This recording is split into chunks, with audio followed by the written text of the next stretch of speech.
want to welcome everybody to the start of the new year. This is going to be our first simulation, build your simulation IQ session. Today, since it's a new year, we're going to start off with getting started with Autodesk Simulation CFD. We're actually having Marwan present. He's part of our team. He's actually got a long history with Autodesk and the Al Gore mechanical product. He's been using that product for years, and in the past year he's pretty much started transitioning over to helping a lot more on the CFD side. So we asked him to sort of think back to the past year and present on his experience with picking up the tool, where he learned the software, and we thought that'd be a great way for presenting that to people that are also picking the software out in the field. So if you can go to the next slide, Marwan.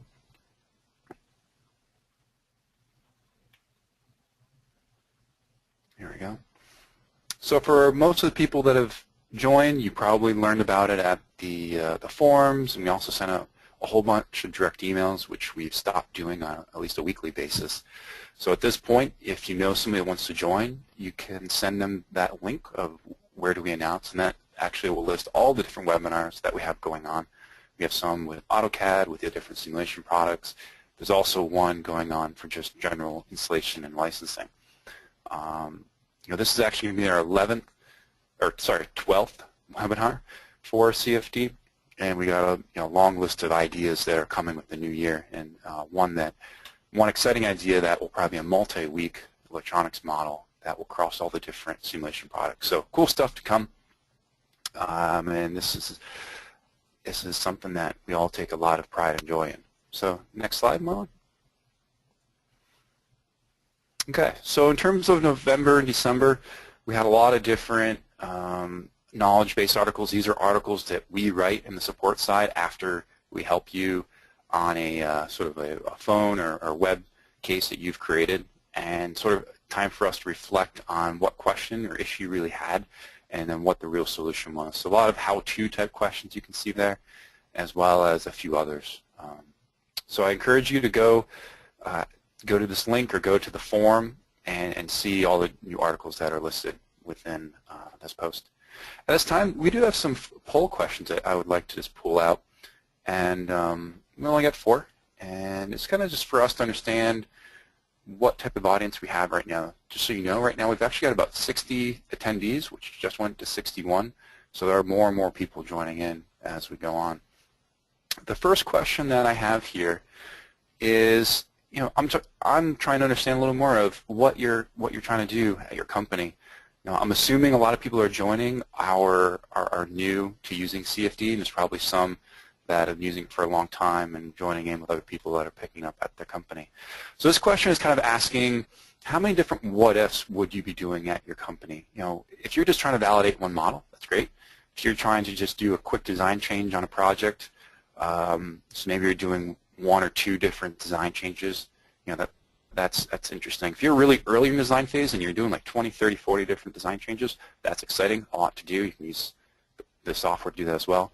If you're just new to the tool, trying to expand your skill sets, great, welcome. Got about 40% of the votes coming in. About 50% of the people right now are kind of in that early design phase, and a good 32%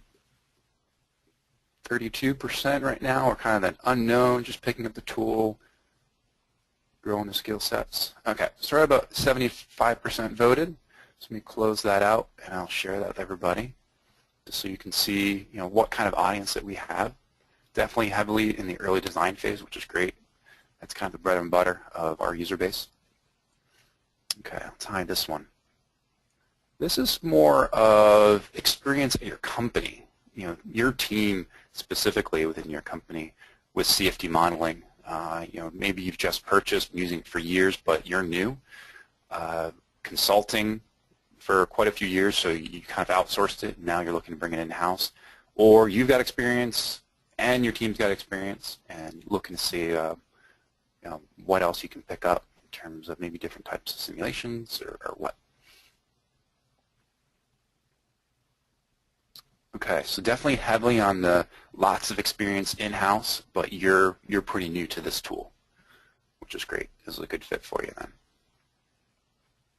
Okay, let me close this out. And just share that briefly, just so your own curiosity. And these last two will go really quick. This will kind of help us maybe later on we start getting to the Q&A of specifically on application. If most people hear electronics, for instance, which that was a quick early vote, then we'll spend some time there as best as we can. Got a lot of building design, flow control, electronics, no motion, and a small group of sort of automotive, aerodynamics, and aerospace. Oh, someone with motion just voted. Okay, I'll close it out in 2 seconds. There we go. I'll share that one with everybody.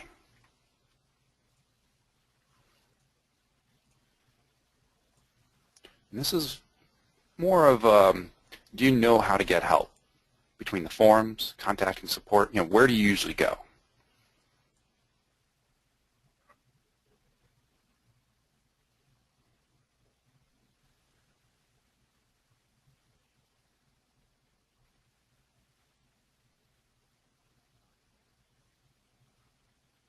Okay, definitely heavy on the forums, which is good. Within the support team, we try to stay an active presence there. And we do have developers that hang out there as well, so it's a good place to getting help. Okay, let me close this out and share that to everybody. And at that point, I'll hide. And there we go. So Marwan, next slide. Thanks everybody for voting. And at this time, I'll hand this over to Marwan. All right. Thank you, Royce. Thank you, everyone, for attending. As was mentioned, this is getting started with simulation CFD. I have a few slides here, not too many, but then I'm going to get into doing some examples and showing you how to use the software.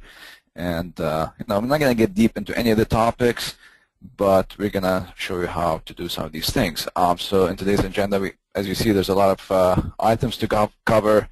So we won't be going too deep into any of them. So we're going to start by talking a little bit about the capabilities of the software, typical uses, some of the resources available to you, what kind of CAD geometry do you export and how do you export it into simulation CFD, the concept of study, design, and scenario within one basically file, a couple of the geometry tools, how to manipulate the model, rotating and hiding and doing things like that, selecting, some basic meshing techniques, how to set up a model from beginning to end, and by setting the materials, the boundary conditions, a couple of things in the solve dialog, how to review the results, looking at slice planes or cut planes, how to use the bulk calculator, a quick look at the decision center basics, and of course, that's all going to be done through going through some examples.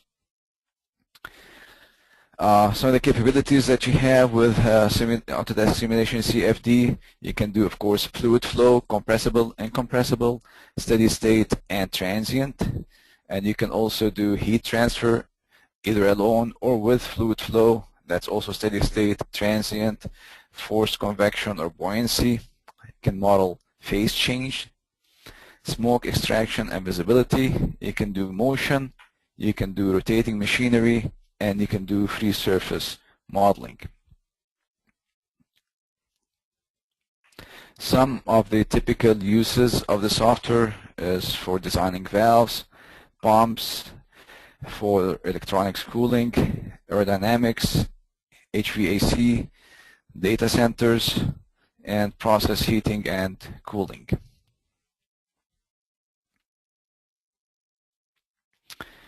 Some of the resources available to you, of course, in addition to what Royce has mentioned, and the forums, the tech support line, and so on.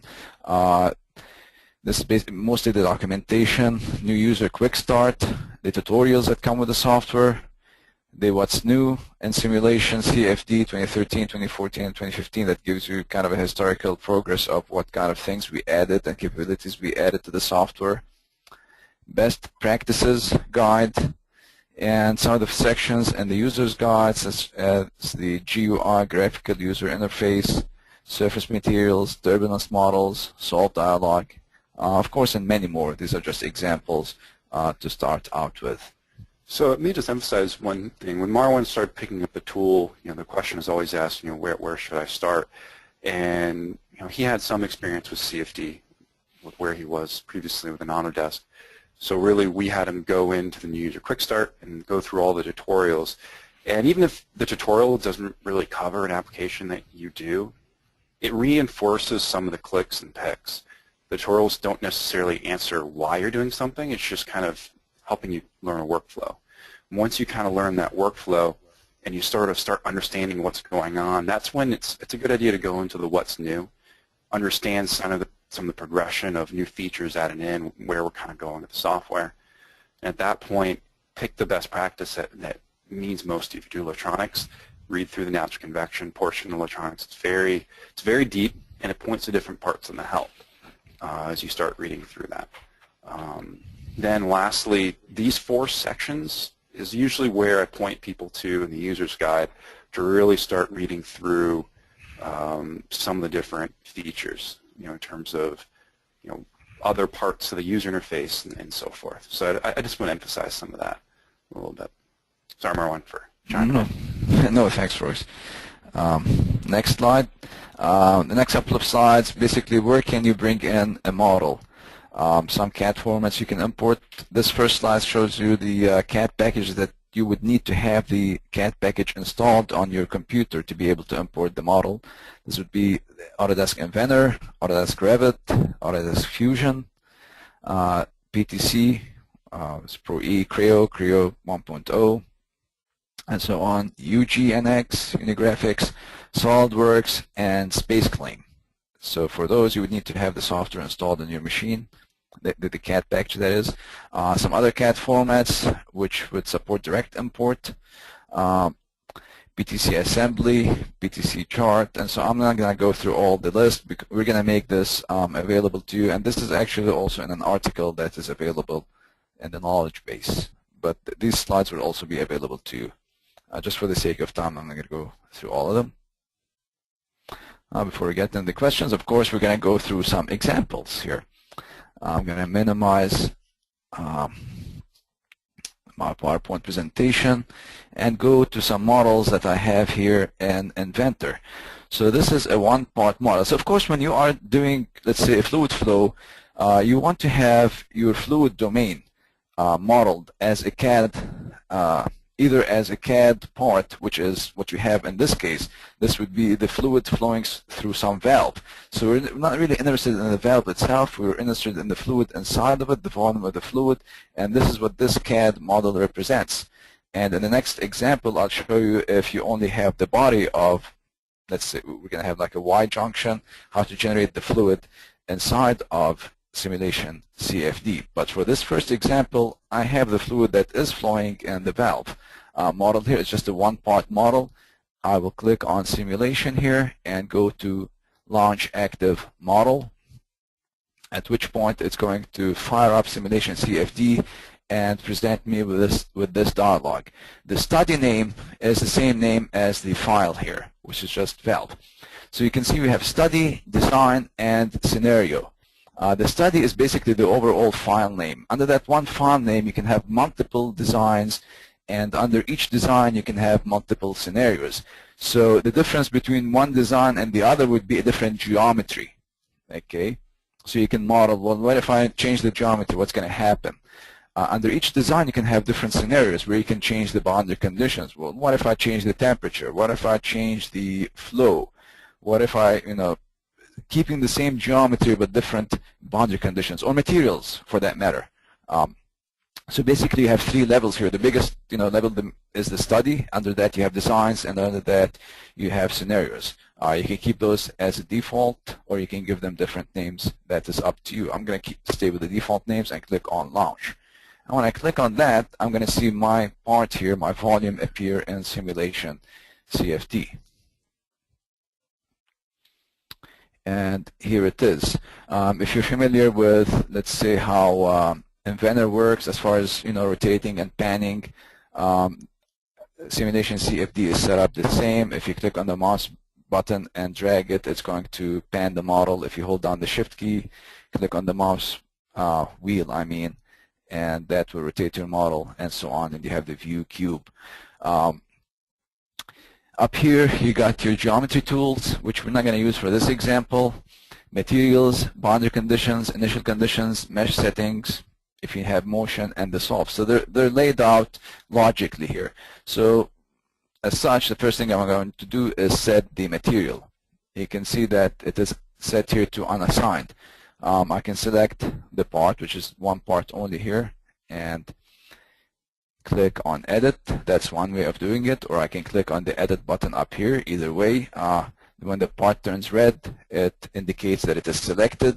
If you have selected more than one part, one way to make sure that you have the correct number of parts is if you look at the lower right corner of your screen, it says one volume selected.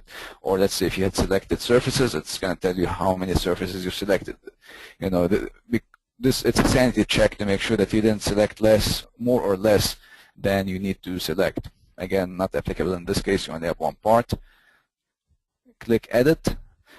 This is the material selection screen. The software comes with a whole bunch of default materials, and on top of that you can make your own materials. So in this case my type is fluid, but you have fluid, solid, resistance for something like a filter, internal fan or pump, centrifugal pump, check valve, rotating region, PCB, compact thermal model, LED device, thermoelectric component, heat exchanger, or heat sink. So there's a lot of basically types of volumes that you can set, and under each type, in this case we have a fluid, under each type you have a bunch of materials that you can select from, and like I said, on top of that you can create your own. In this case we have water, and I'm going to click apply. So I've set the material. I'm going to click next on boundary conditions. This one's going to be a simple one, and what happens by default is it switches to surface. So if I click on it, it's only going to select that particular surface.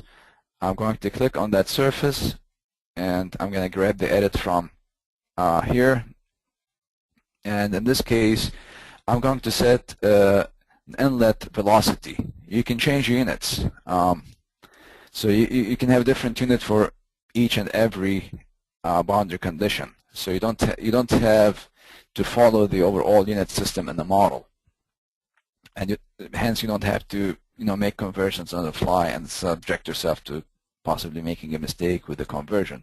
In this case, I'm going to set this to 2 meters per second, and this arrow here shows me the direction of that flow, and I'm going to set that to actually fully developed. Or actually I can set, since I have such an inlet distance here, I can leave that as constant. There's enough distance for it to get developed. So that's my inlet. I'm going to rotate by hitting the Shift key and the mouse wheel and set the outlet to a pressure of 0. That usually signifies an outlet. Anything that you don't apply a boundary condition to here, this is considered as non-slip. So basically it's fixed. And again, this is the volume representing the fluid going into the valve body. We don't care about the valve body itself. It didn't even come in. Next, I'm going to go to the mesh sizing and click on auto size. The options here are either automatic or manual. The easiest way to do it is automatic auto size. These blue dots here give you an indication of how dense or coarse the mesh is. Of course, if you have finer features in the model, you would get more dots to be able to capture that. And I'm going to just leave that as the default. We'll go in a later example. I'll just show a couple of things you can do with the mesh, but not in this example. So we did the material, the boundary conditions, the mesh, and next I'm going to go to my solve. Under physics, I'm only going to keep this checked. The flow, I'm not going to do heat transfer in this model. It's going to be incompressible, which is the default. That's fine. Under control, I'd like to change the advection to the new advection method that we have, ADV5. That's the one that we recommend that you use. And they might actually change it to the default. And I'm going to increase the number of iterations to 500.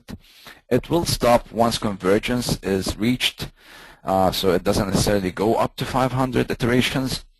And if it doesn't converge, you can always, solve for more iterations till you reach convergence. At this point, I'm going to go ahead and click on the Solve button. I'm done with setting up my model, and I'm going to click on Solve. It's going to create the mesh and start doing the iterations. And by default, the mesher creates a boundary layer mesh at the walls. You have 3 layers. This way, it will capture. You will have at least 3 nodes to capture the flow and the transition between 0 velocity and whatever the actual velocity was going to be. Basically, to capture the boundary layer effect. So this will run. What I'm going to do is I'm going to bring up the model from a backup folder just to show you the results. We don't have to sit here and wait for it. We want to talk about other things here. So we're going to go here and go to our models, go to Valve, and go here and open the.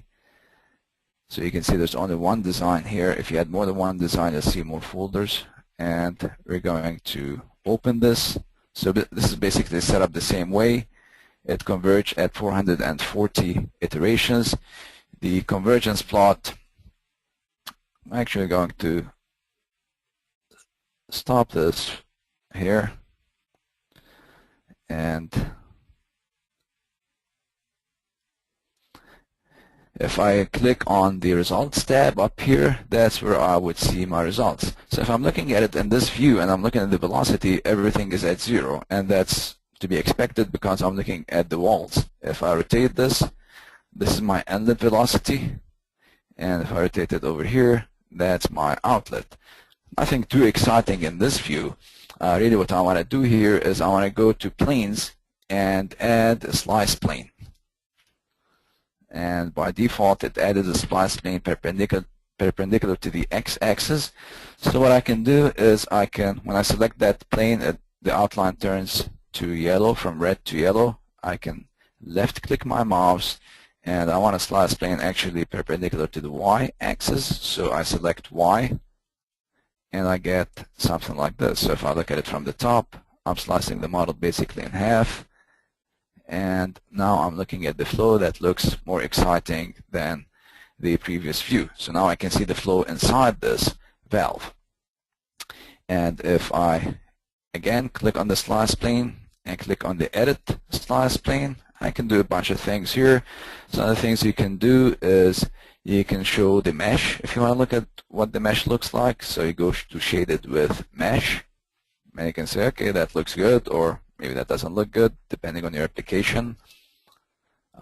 If I zoom in, you'll be able to see the boundary layer I mentioned here. Go back to just shaded. You can also look at the vectors.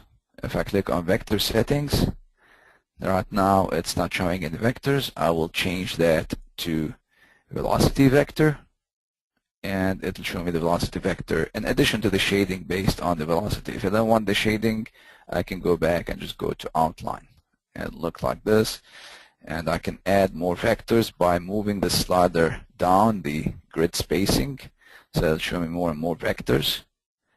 And right now they are the same length independent of the velocity magnitude. If I wanted the faster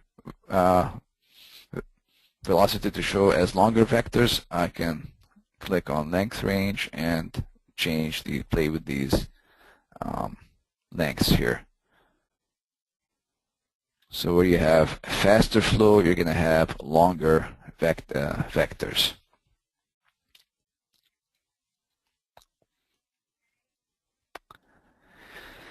Another thing I can do with a splice plane is look at the bulk results. To do that, I'm going to change the plane. And speaking of planes, just let me show you a couple of things. You can move the plane by dragging these arrows and the X, Y, and Z. Well, it doesn't make sense to drag it here, but you can do that.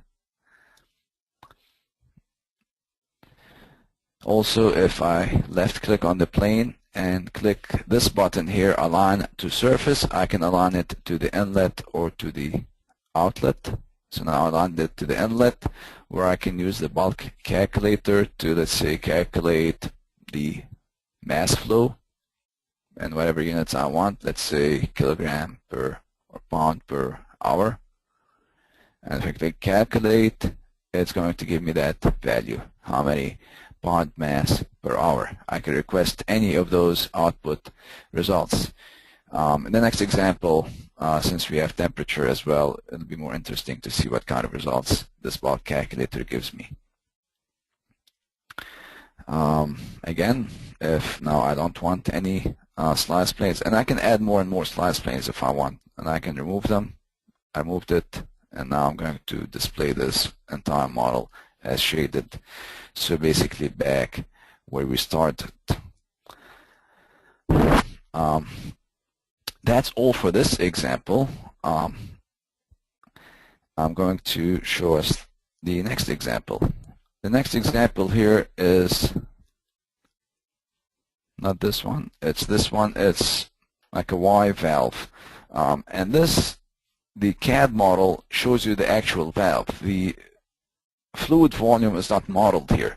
We're going to create that inside of simulation CFD. So this shows the basically solid piece that the fluid will flow in. Again, I go to simulation and I launch my active model.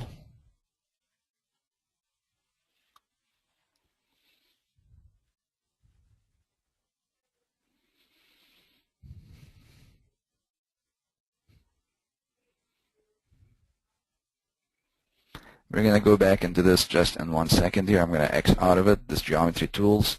And as you can see here, there's no fluid volume. This thing is hollow, as it should be. That's the metal part. So how do we generate the fluid inside of it if we didn't do that already in our CAD model, which most people don't? To do that, I will go to the geometry tools.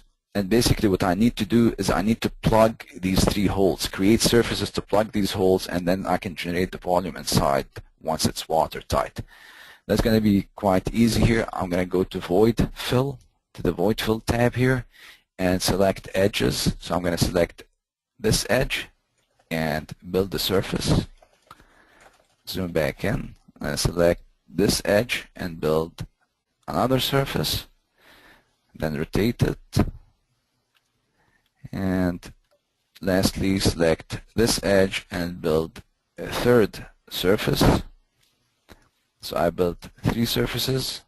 And now if I click on fill void, let me just move this here. You're going to see that another part will appear here, or volume will appear here when I click on fill void.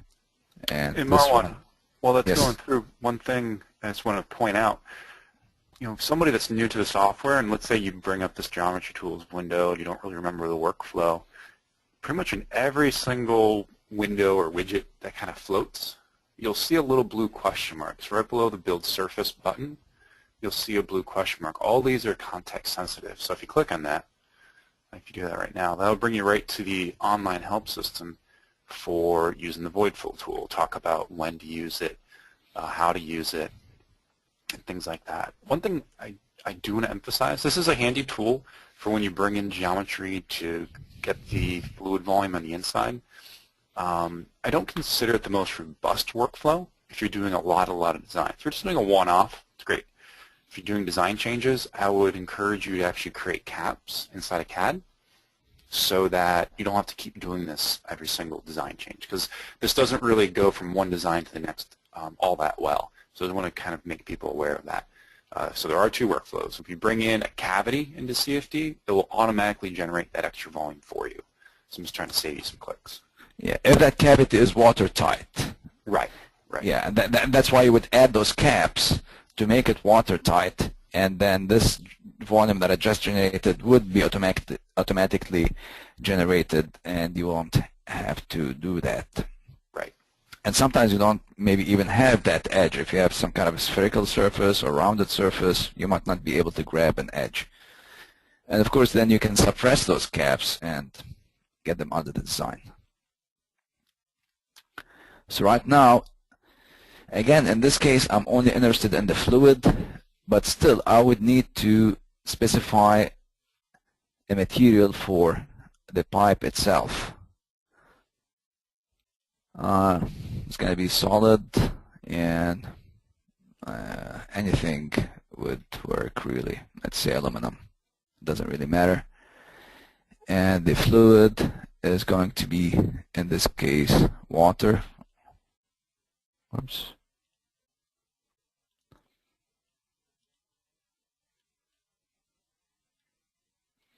And now I can select this guy here, right click, and suppress it. Not remove, suppress. Remove would remove the material, so you're going to have to redo it. What you want to do is suppress it, and you'll see it's crossed off. It doesn't hide it. I can hit the control key and my middle mouse wheel and hide it. And this is the actual volume that was generated by simulation CFD, by the software. So this is my flow domain. What I'm going to do here is I'm going to now go to boundary conditions. I will select this surface, edit. I'm going to do two things. I'm going to specify a volumetric flow rate of 3 GPMs here. So I'm going to go down to gallon per minute and set that to be 3 and apply. I'm also going to set that at a certain temperature, so it's going to come in at 50 degrees Fahrenheit. So we got metric and English units. That doesn't matter. That's fine. This surface here is going to be similar but a little different. Also volume flow rate, but that's going to be, again, GPM, and it's going to be 4 GPMs, and it's going to be at 100 degrees Fahrenheit.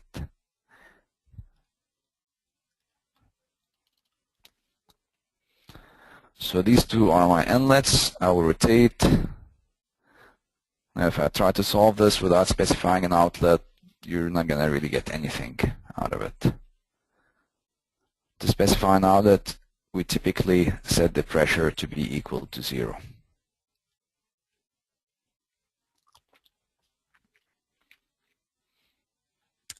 Now I'm going to go to my mesh sizing. I'm going to go to auto size. I'm going to do something here just simple. I'm going to select this part. I clicked on the edit button. I want to edit my mesh. It brings up this dialog here. I'm going to select this part, which is the only part, of course, I have. And I'm going to move the slider down a little bit. So I'm using a finer mesh than the default mesh. I click on Apply Changes and Apply. So I changed my mesh by making it a little finer here.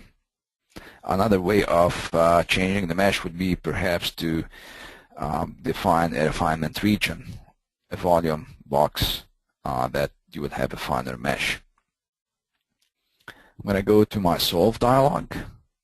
I'm going to go to Physics, and in this case I do want heat transfer, so I'm going to click on that. What else? I'm going to change the solution advection to 5 again,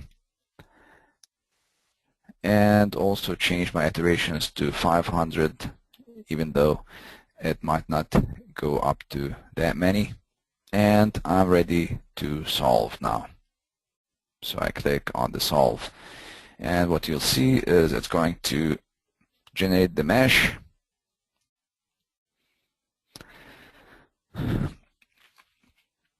And go through the solution. And as it's doing that,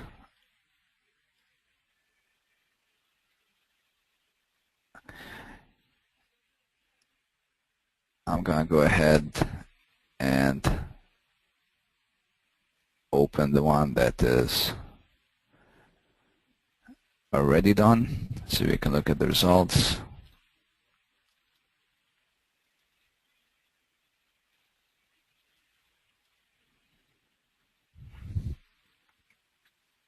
So this one here is running, and you can watch the convergence. And this is the one that already ran. I'm going to click on results.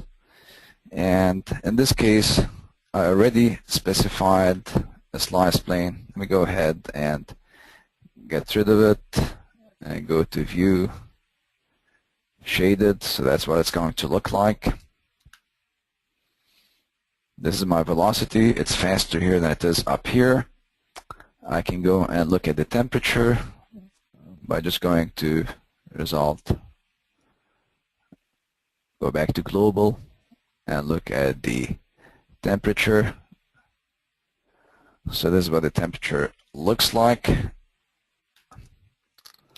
Obviously this is not a good mixing device. At the outlet here you still have cold temperatures up here and warm temperatures down here. So if your goal is to get a uniform temperature out of it, that is not the geometry for you. Let's go ahead and create a slice plane here.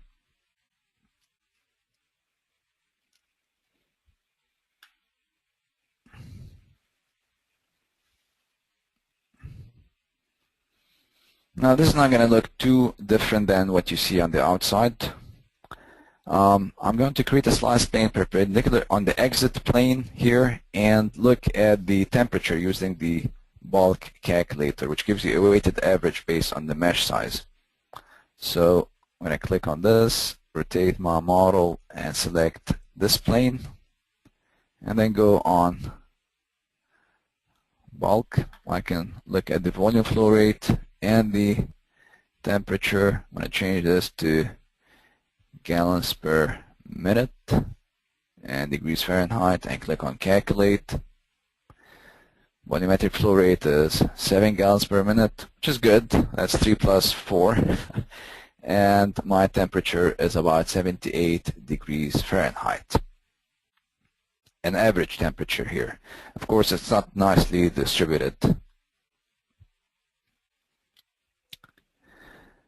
So in this example, we did both fluid flow and thermal calculations. I'm going to go ahead and stop this analysis here by clicking on the solve, which will bring up my solve dialog. So anytime you want to stop the analysis, you can do that and click on stop. Now, depending on how complicated the calculations are, it might take a few seconds to stop or might take a bit longer to stop. So I went up to the 90th iteration here before I stopped it.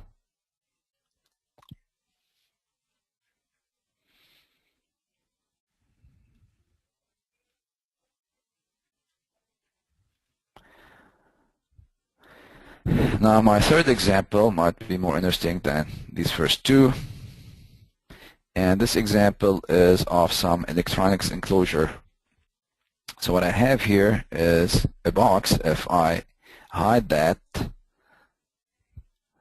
I have some board with a bunch of, with a heat sink, some maybe capacitors, a couple of other parts in it, and a box, and it's basically in my CAD model, this box that I hid is a thin-walled part. So there's really nothing. It's empty on the inside. Inside the box, except for this board and the components on it, it's empty. And that's where you're going to see when I bring in the model into Simulation CFD. Since this is a watertight box, it will automatically create the air volume, or I shouldn't call it air, just the volume inside of it. I'm going to turn the visibility back on here.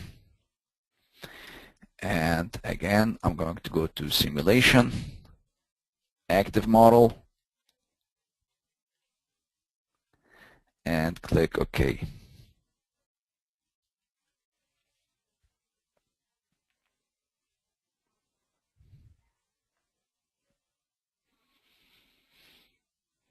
And here it is.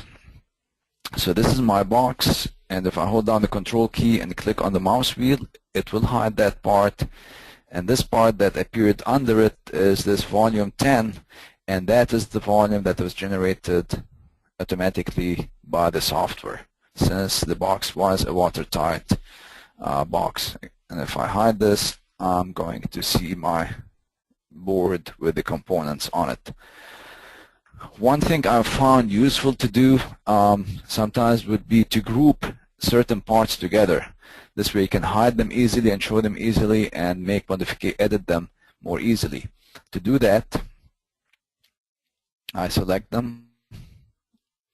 Now you don't have to hold down any keyboard key here. When you click or unclick, it adds or removes the part from selection. And down here it says 4 volumes. So I know probably the air part that I hid is already selected. So this is not what I wanted to do. So I can do one thing. I can either show all parts, or I can hold down my control key and scroll the wheel to go back one step in terms of hiding and showing parts. And I can left click on this part again and remove it from the selection. Now I only have 3 volumes selected. I don't have to hide this part. I know which 3 volumes are selected. I can right click and go down to group and create a new group. And that would be, let's say, capacitors, or whatever it is you want to call it, and hit OK. And this appears here. So now I want to hide this, and I want to deselect all. Now if I select this group here, right click, I can just hide it with one click. So you can make complex selections and group them together, and they will be available for you in the tree here. Now I'm going to show that again. So let's show everything, and I'm going to select the outside box here and set that to a solid and make that aluminum. I'm going to hide that by holding the control key, clicking the mouse wheel. Now this is my air volume, and select it, edit it, change that to fluid, air, apply, hide that. This is going to be solid and aluminum, maybe a different type of aluminum, 6061. Let me show you one thing since I'm talking about materials. If you click on edit, you'll be able to see the material properties. These are straight from the Autodesk CFD, simulation CFD library. Conductivity, this is isotropic, so same value for X, Y, and Z directions. And the density, specific heat, emissivity, electrical resistivity. These are the materials that are built into this material, the aluminum 6061. If you want to create your own, you can give it a name, and you can save it to your materials. You can type in whatever values that you want, and then apply and save, and it will save it to your own material library, so you can go back and pick it. You don't have to enter numbers every time.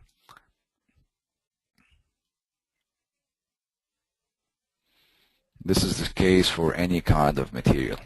I'm going to click apply. This here is going to be also a solid and going to be a printed circuit board that I'm going to pick up from the library and the Y direction in this case. And again, if I click on edit, I'll be able to see the properties for this PCB.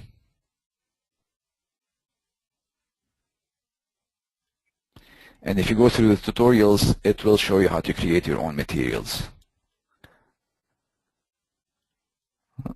Lost my selection, I didn't click apply. That's okay. And finally, these 3, they're not crucial. I'll make those solid, maybe acrylic, and hit apply. So at this point, I set all the materials that I wanted to set. Next, I'm going to click on boundary conditions, and I'm going to select by volume. Select these three here and specify total heat generation. Let's make that watts. Let's say 10 watts. So each one of these will be generating 10 watts. And let's say there are other components here that I'm not modeling, and this one is going to be generating some heat as well, maybe 20 watts.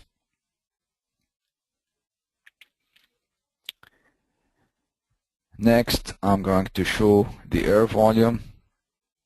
Now, if I show everything, I have to hide the case, and I'm going to switch back to surface.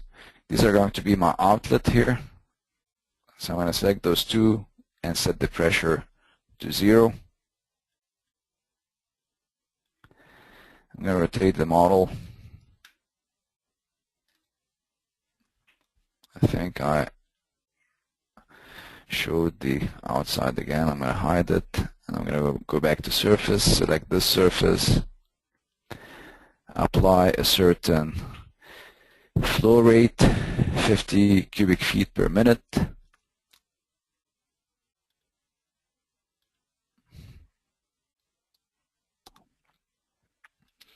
And a certain temperature. And that's going to be 70 degrees Fahrenheit. Now, one thing that you may or may have not noticed here is when I specified that flow rate, I wasn't sure which direction it was going in. So if I click on Edit, or if I pick it up from here, and edit it, I'm not seeing that arrow, so I'm not really sure if I have it specified in the right direction or not. So what I'm going to do is I'm going to hide a couple of surfaces here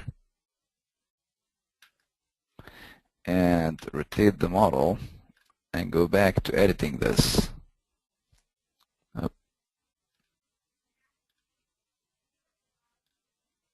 And you can see that the arrow is pointing in the wrong direction. So that's definitely not what I want.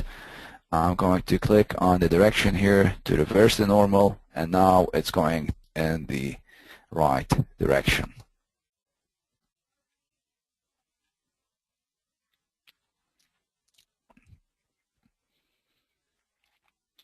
I'm going to go now to my solve dialog.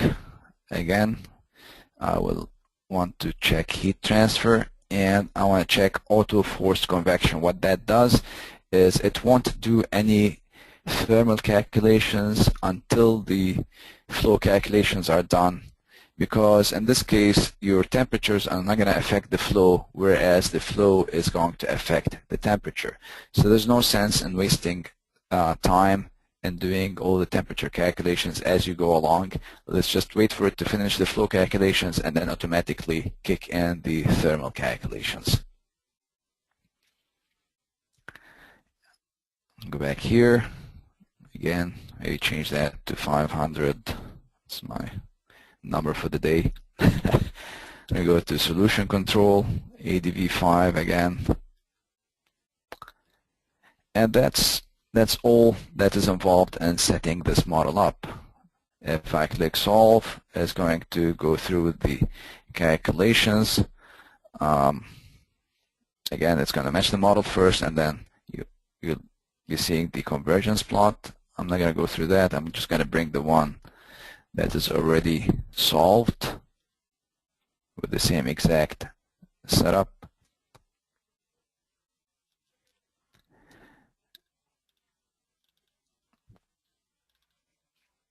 And you notice that there are two designs in this one. That's going to be my next step here to show you. If I double click on design 1, it will open up design 1 results. These are the temperature. If I hold down the control key, click the middle mouse wheel, these are the temperatures inside.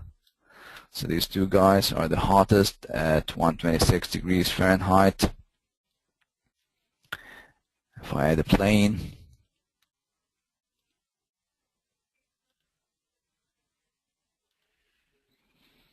and look at the velocities, and look at the vectors, and I'm going to move that plane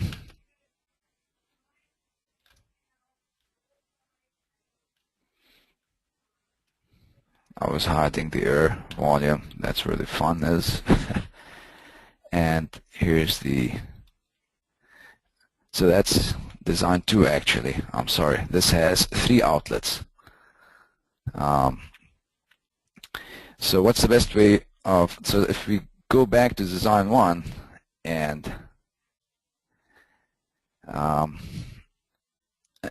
scenario 1 and activate that, you have to select the particular scenario under the design and look at the results. And if for some reason you decide that, okay, that wasn't good, I want to change the design. You know, in this case, we added 1 more outlet. So the way to do that would be to go back to your CAD model here, and that's going to be a real quick change here. I'm going to open this part, and I already have that feature here. So I'm going to move it up and over here.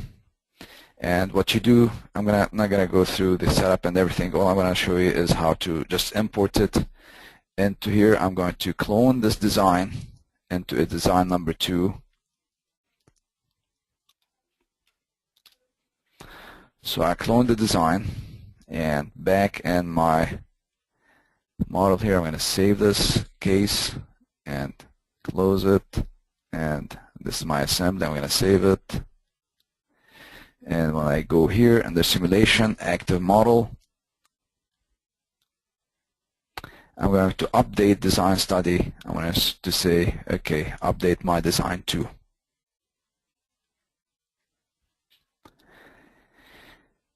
And what that will do, if I go back to my CFD here, you can see that it added a 3rd outlet, and I can go back and check and make sure that all my boundary conditions are proper and rerun the analysis, and then I can use the decision center to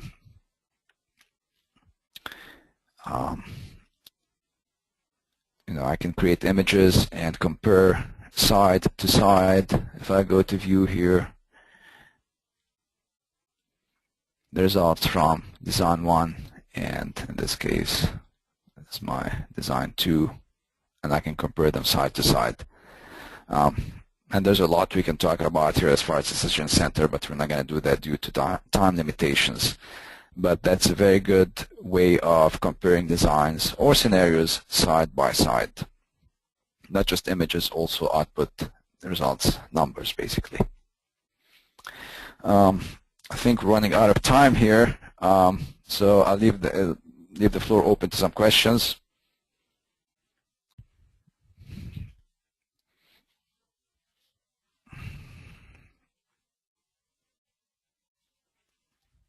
And just so people are aware, that link right there actually should be CFD 11 in that last slide there. Oh, yeah. Yeah. So eventually all the files from this will be posted to that link, as well as the PowerPoints so people can look at it.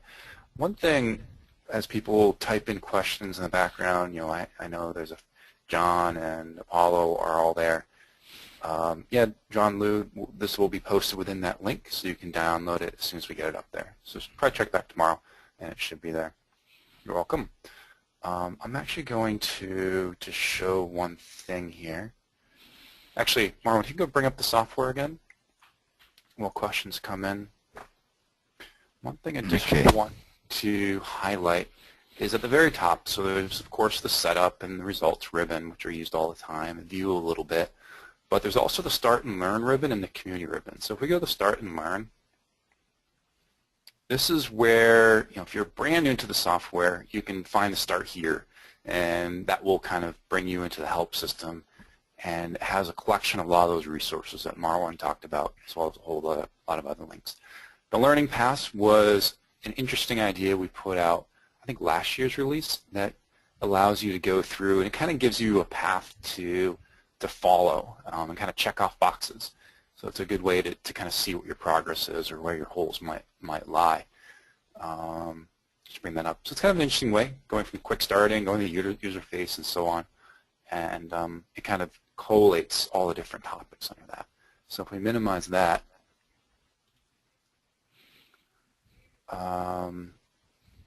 and tutorials, that makes sense, and other videos, and just a general help link.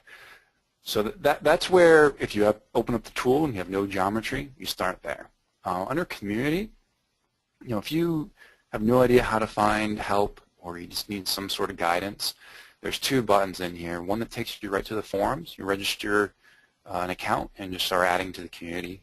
Myself, Marwan, John, Apollo, other developers, we all man the forums there to some level, and that's where you can start. And if you have subscription, then you can definitely come in and give us a call or create some web cases and get some direct help. The idea station, if there's something that you just want to add an idea to, that it's a similar system as the forums. You need to create an account, but add whatever idea you have, and people can vote on those, and our product managers, they look at them and definitely look through that list to try to figure out what they want to add to the tool within the next release. If you definitely show up in the top 10, 20 ideas, you know they're looking at that, considering if it's possible. And then from there, so if you go to top ideas, for instance, within that section, what's nice here is you look at the first few, the status, meaning solution provided. It's already in the tool in one of the newer releases. Undo probably will, unfortunately, never be there. It's my guess. It must be something built from the beginning, unfortunately. I wish it was there. Enable ROI is actually Ryan Abel. He's one of our application engineers. So we want it, but certain things are just always easy to get. If we go back now, we've got about a minute, and I'll wrap it up.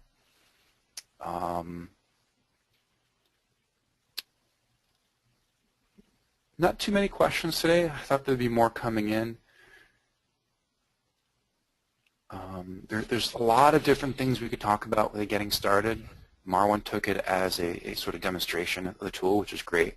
A lot of times when I talk to customers on the phone or on the web, they enjoy just watching how we interact with the software, and you learn a lot from that. So it's a good place to see it, and now at this point you can go through the tutorials and actually do that yourself if you haven't already. One question that did come in, gas dispersion example, I'm guessing that's like a scalar mixing. That's a whole topic on its own. We'll add that to the list of ideas. The legend bar for different images on the electronics model, is it for one specific design? It goes cross. It kind of picks the worst case legend range and then applies that to both when you do a side-by-side comparison. So that's why it was the same for both. You can then change the legend to whatever range you want for your needs. Like if you want to isolate it to a chip on the board and really make it pop out at a designer view at work. So you can go to options. If you left click on it, go to options. And if you just move that max to like 100. Or just type it in, either way. Either way. There you go. Now if you if you close that legend window, it will update the right one. So that's why there's a little lag there once you keep it there. The question is, why ADV5 every time, and help and recommendations 85 is referred to be good for rotation. Induction schemes are basically a type of numerical method, and ADV5 is sort of our newest modeling technique. So in many regards, we're trying to eventually have one induction scheme that, as I say, rules them all. ADV5 was our attempt to make everybody go from 1, 2, and 4 right into 5. So that is why ADV5 is considered more stable, more numerically accurate, and things like that. Sometimes, for some models, it is considered less stable. So if you were to do like a free surface simulation, we would actually say use the action once. So there's still some things that are working their way out.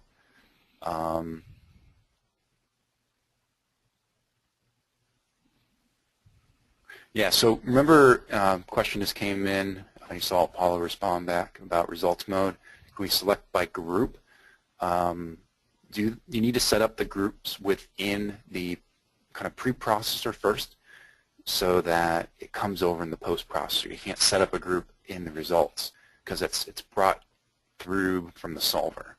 If you do want to create a group, create it in the pre-processor and then rerun your analysis for 0 iterations, and that will then update that group and have it in the post-processing result side. And yes, we do sonic and compressible, as well as hiding group does not seem to work. If, Marwan, if you hide the decision center for a second, I can't remember if this one actually had a group or not. This one here.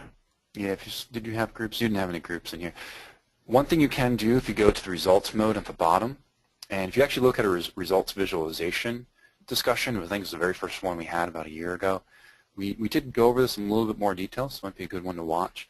But if you actually look at least material grouping here under results and right-click on like acrylic right there, you can do various things like show and hide and outline at the step, or even hide it within the checkbox, and then that gives you some options there. They're already mostly hidden. So that's one thing you can do as well.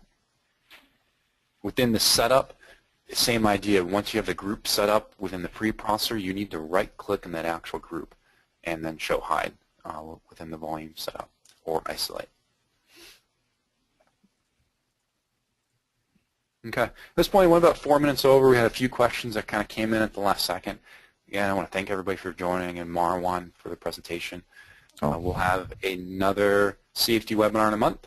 The topics are listed within the forums, within the Build Your Simulation CFD IQ post. And as well, if you have any further up questions, I encourage you to just post to the forums, and we'll respond to you there. And every week we change which simulation product, so I encourage you to join in the other webinars if you want to just explore the other tools that we have. I want to thank everybody again for joining, and have a great rest of your week.